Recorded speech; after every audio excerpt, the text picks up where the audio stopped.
Hello everyone, welcome to Feel Good Podcast. This is Trudy, your very own master hypnotherapist, physical therapist, and a life coach. Well, in today's episode, we are going to talk about confidence.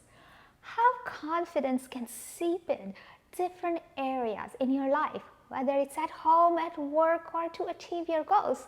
So there's a lot to talk about, so let's get started.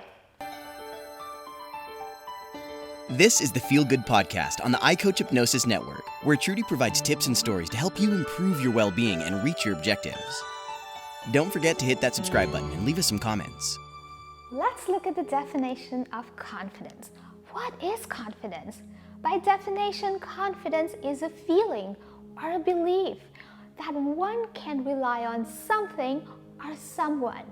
You can trust something or someone. That's it. According to psychology today, confidence is a belief in one's ability to overcome life's challenges and willingness to act accordingly. Now, for a moment, I want you to focus on the sentence, willingness to act accordingly. That gives you confidence. For example, if I need to be very calm and composed because my son is yelling at me, that gives me confidence, guys. And once I realize that I am so appreciative of certain of my qualities, then it further boosts that confidence again. I see a lot of my clients for confidence. And one may ask, how does confidence help you achieving your goals?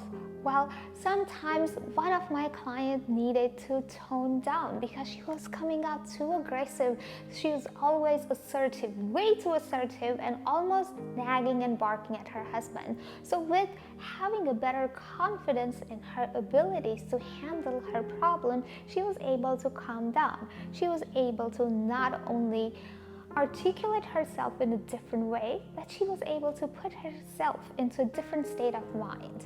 One of my other clients, a younger client, who was able to feel confident in his ability to prepare not only for his test, but he was able to feel confident enough to take the test. Therefore, he was able to increase his SAT score by 50 points. That is pretty impressive. One of my other clients who was able to bring out her assertive qualities because she was having difficulty standing up to her boss. So she was able to find that within her own self. So confidence doesn't mean that you have to be very assertive at every single point in your time. Confidence means you get to choose the best quality that is required for that given scenario. So now I'm going to talk about 5 different scenarios, 5 different sentences that's mixed in with high and low self-esteem sentences. I want you to introspect how you actually respond or react in your own lives. That will allow you to figure out where you are on that given day and will allow you to change your perspective from low confidence to high confidence. So just hear me out, guys. 5 sentences, 5 scenarios mixed in together. Here we go. Number 1, I realized I could have studied hard in my test. I got sidetracked watching Netflix last night, which didn't allow me to focus on my study. I'm going to stay away from Netflix for the next 7 days until I take my next test. Scenario number 2. Look, it was my husband's fault. He is just always pulling me down. Of course, I can't move ahead in my career. Number 3. Thank you so much for your compliment. I worked hard on that project. Even though it was really hard, we were able to pull this together. Number 4. I'm willing to stay extra hour and help you if we can get this product out tonight. It may not help, but let's try it out. Number 5. I'm not happy that my girlfriend didn't like the dress. I must not look so pretty in that. Well, let me go ahead and return that today. Well, let's see. If you had selected 1, 3, and 4, then you were talking about high confidence sentences. However, if you had selected 2 and 5, there is some work that you need to do. So let's go ahead and dissect each one at a time. Number 1, admitting your mistake and take a lesson from it. So in number 1, what this person had done, realized that he was sidetracked. He couldn't really focus on his studies. However, he was able to realize what he did wrong, derive a lesson from it, and implement that for his next test. So when you do that, it improves your confidence. It improves in your ability to move forward. That gives you better confidence. Number 2, blaming others or other things for your own fault. It doesn't boost your confidence. For example, in number 2, the person was blaming her husband.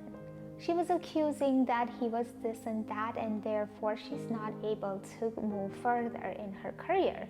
So when we do that, we're just dumping it on somebody else. Instead of what you can do for your own self, you are putting it out there. Somebody else is responsible for your failure, so you really don't have to do anything. And when we do that, it doesn't allow us to feel confident. Number 3, accepting somebody else's compliment. That's important. And in that, allowing yourself to feel appreciative of your own efforts. So in that scenario, the person was able to thank the other person for the efforts, and at the same time, she was also appreciative of her own efforts. When we do that, it's a two thing together. Not only you're appreciative of other person to recognize what you did, that's number 1, and number 2 is you're appreciating yourself for the efforts that you had put in. That also improves your confidence. Doing or believe what is right for you, even though other people don't like it or they criticize for it. So in number 5, the person was not happy that her friend didn't like her dress. So instead of her saying that, it's fine, she didn't like the dress, but I like it, that's my choice, and I'm going to enjoy it. Instead of that, she decided to go ahead and return it. When we do that, it brings our confidence down that she doesn't have the ability to choose a dress that is good for her. Christina Grimmie once said, confidence is not they will like me. Confidence is I will be fine if they don't. So for example, if my friend didn't like my dress, that's perfectly okay. I'm okay with my own choice and I'm happy with that. That boosts your confidence 100%. Diane van Frostenberg, a famous designer, once said, confidence is something, if you have it, you can make anything look good. That is so true.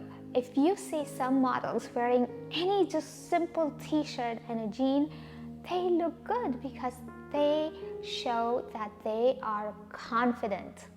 So guys, being confident means 1, your ability to look at things objectively. 2, your ability to identify need for a change. Number 3, you need to acquire skills for it.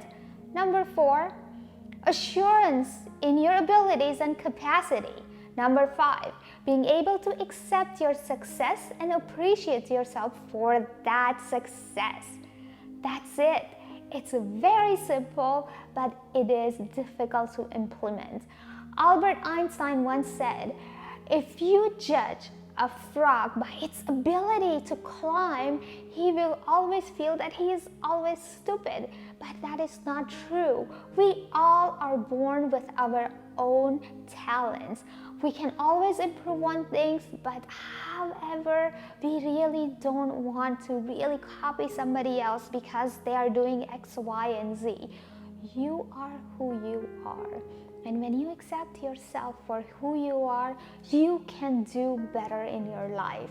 And other most important thing that I want to talk about, what Oprah always says, that you always surround yourself with people who take you higher.